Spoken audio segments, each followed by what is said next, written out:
and we want to bring in our next guests in New Orleans. They're visiting from Seattle for the holidays. They were eyewitnesses on the scene of that attack. Paul and Annica, we're going to be identifying you by your first names. Thank you very much for joining us. Our condolences for going through that. Thank you for your time. Yeah, no problem. And guys, I want to ask you, Paul, first, you're staying in a hotel overlooking Bourbon Street. I've been on that street many times. A lot of Americans have. And you see this truck coming down. Walk us through what you saw. Yes. So we were actually in bed at the time, and we awoke to the sound of the crash.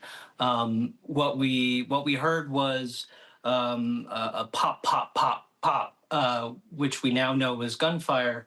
And then that was followed by a loud explosion, a loud bang.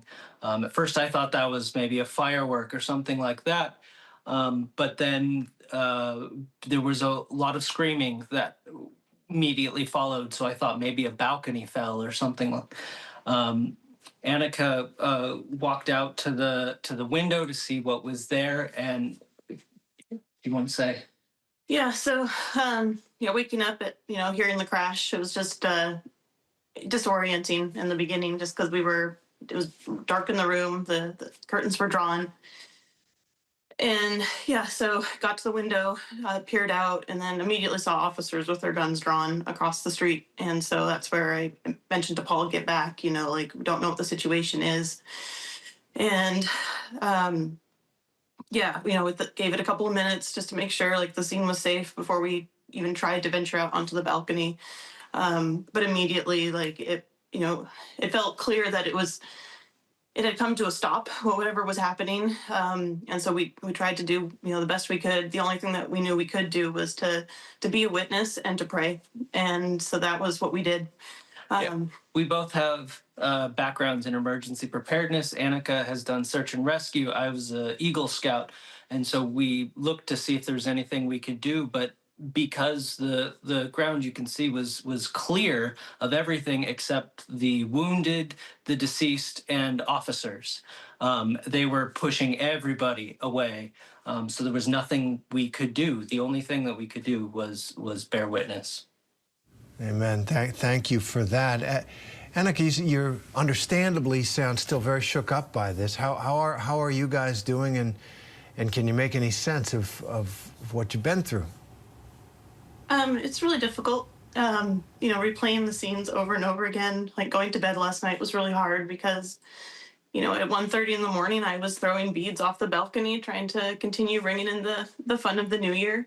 We'd only been in bed for maybe 30 minutes, 45 minutes tops, before the crash hit. And so, that feeling of trying to go to sleep is where we were at when it happened. And so to come out of the balcony and immediately see dead bodies on the ground was jarring, to say the least. Seeing Jeremy Kirsch, his wheelchair sitting there, I couldn't even make out that it was a wheelchair at first. I ran through my mind thinking, is this a motorcycle? What am I looking at? Because it was so foreign of a scene.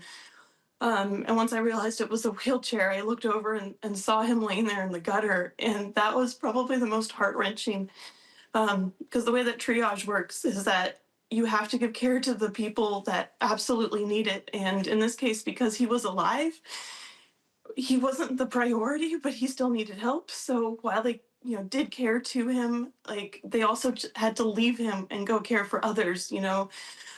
Paul watched somebody receiving CPR, and they had to stop at one point, and I just realized, no, this person has passed, and it killed me inside.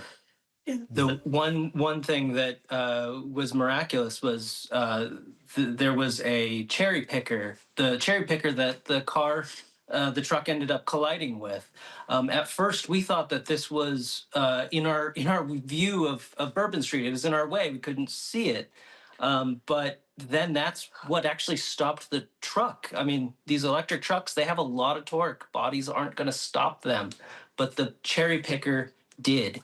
That had to have saved hundreds of lives. Wow. Something that finally stopped it. That's a great point. Paul and Annica, we thank you very much for as you say, bearing witness to what you saw, what happened in New Orleans, and helping us understand or at least feel it as well. We wish you the best. Thank you very much. Thank you.